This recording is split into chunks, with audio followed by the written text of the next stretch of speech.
তো এখন মাছগুলো কেটে নেবো আর উনুনে ভাত বসানো। ভাতটা হয়ে গেছে, ফ্যান ঝাড়িয়ে নেব। মাছগুলো হেভি চকচক করছে, ভালো মাছ। মাছটা কেটে ধুয়ে নিয়ে চলে এসেছিল। হলুদ গুঁড়ো দিয়ে দেবো, কড়াইতে তেল দিয়ে দেবো।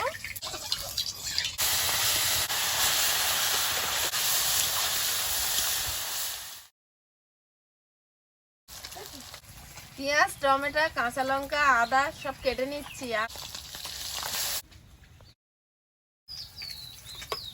পেঁয়াজ কলিটা ধুয়ে নিয়েছি, এবারে কুচে নেব। বেগুনটা কেটে নেব।